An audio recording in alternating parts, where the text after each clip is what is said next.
Good morning class 6 के बच्चों। आज मैं आप लोगों को हिंदी व्याकरण की किताब से एक चैप्टर है संज्ञा के विकारक तत्व। इस विकारक तत्व में संज्ञा के विकारक तत्व, संज्ञा के विकारक तत्व का मतलब क्या हो गया? विकारक। विकार शब्द में अक प्रत्यय जुड़ा हुआ है। विकार का मतलब होता है बदलाव, चेंज। तो ऐसा शब्द जो परिवर्तित हो जाए, विकारक तत्व, विकार उत्पन्न करने वाले तत्व, बदलाव लाने वाले तत्व, जिसको हम विकारक तत्व कहते हैं। तो संज्ञा के जो शब्द होते हैं उसमें विकार उत्पन्न किया जा सकता है। तो उस श्रेणी में आपके पास 3 चैप्टर आते हैं। एक आता है लिंग, दूसरा वचन और तीसरा कारक। अब यह लिंग वचन कारक में आज मैं आपको लिंग चैप्टर को बताने जा रहा हूँ। अब देखिए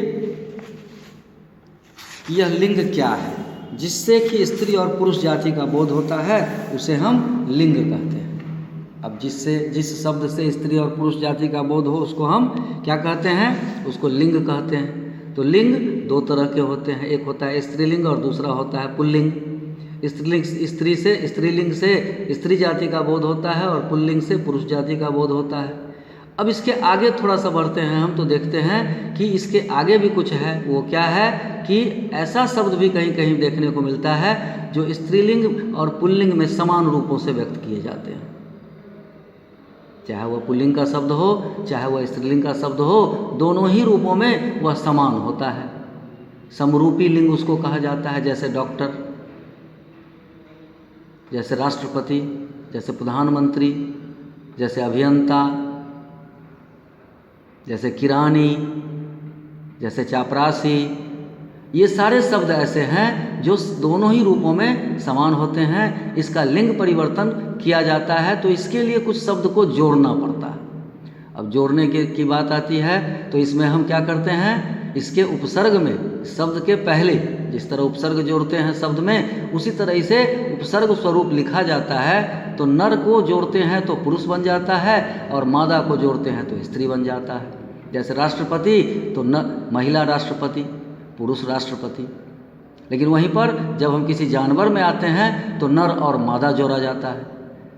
किसी जीव में आते हैं जो ज्ञानी होते हैं जैसे मनुष्य हैं, उसमें अगर लाते हैं तो उसमें महिला और पुरुष लिखते हैं। लेकिन वहीं पर जीव जंतु में आते हैं जब हम, तो वहाँ नर और मादा लगाते हैं। अब कुछ ऐसे शब्द हैं जिनका प्रयोग हमेशा स्त्रीलिंग में ही होता है और कुछ ऐसे भी शब्द हैं जिनका प्रयोग हमेशा पुल्लिंग में होता है। कुछ शब्द ऐसे होते हैं जिनको कि हम बदल नहीं सकते, वह सदा पुल्लिंग और सदा स्त्रीलिंग के रूप में व्यक्त किए जाते हैं। अब जैसे पुल्लिंग में पेड़ों के नाम पुल्लिंग होते हैं, लेकिन उसी में कुछ अपवाद भी हैं। पेड़ों के नाम प्रायः पुल्लिंग होते हैं लेकिन उसमें कुछ अपवाद भी हैं। जैसे जामुन का पेड़, इमली का पेड़, यह क्या है? तो यह स्त्रीलिंग रूप है, बाकी सारे पेड़ पुल्लिंग के रूप में हैं। उसी तरह से कुछ अनाजों में भी हैं। जैसे चावल, चना, जौ, गेहूँ आदि ये जो हैं वह आपके पुल्लिंग रूप हैं। लेकिन वहीं पर मक्की, अरहर, ज्वार, मूंग ये सब स्त्रीलिंग रूप है। उसी तरह समुद्र और देश के नाम में भी है। जैसे हिंद महासागर, अरब सागर, काला सागर, ये सब क्या है? पुल्लिंग रूप है। लेकिन देश के नाम में जैसे भारत, चीन, रूस, इंग्लैंड, ये सब स्त्रीलिंग रूप है। अब इसके बाद आते हैं हम इसके चैप्टर पर कि आपको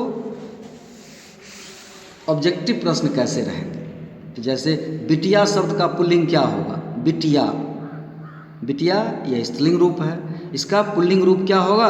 तो पुल्लिंग रूप होगा बेटा। बादशाह शब्द का स्त्रीलिंग क्या होगा? बादशाह का, अगर इसको हम, ये बादशाह शब्द उर्दू का शब्द है, हमको हिंदी के शब्द में इसके अर्थ अगर देखते हैं तो राजा होता है, तो राजा का रानी होता है। यहाँ बादशाह है तो बादशाह का उर्दू में ही लिखना होगा हमको, तो उर्दू के शब्द हैं बेगम, तो बादशाह का स्त्रीलिंग रूप बेगम होगा। उसके बाद है कि स्त्रीलिंग शब्द समूह। अब यहाँ पर 4 शब्द समूह दिए हुए हैं। इसमें स्त्रीलिंग शब्द समूह कौन सा है? अहिंसा, परीक्षा, तृतीया, पढ़ाई, चीन, पढ़ाई, नीलम, चील, खड़ी, बोली, सिंधु, परीक्षा, जांच, तृतीया, अग्नि, सिंधु। इसमें से स्त्रीलिंग रूप कौन सा है? तो स्त्रीलिंग रूप है अहिंसा, परीक्षा, तृतीया और पढ़ाई।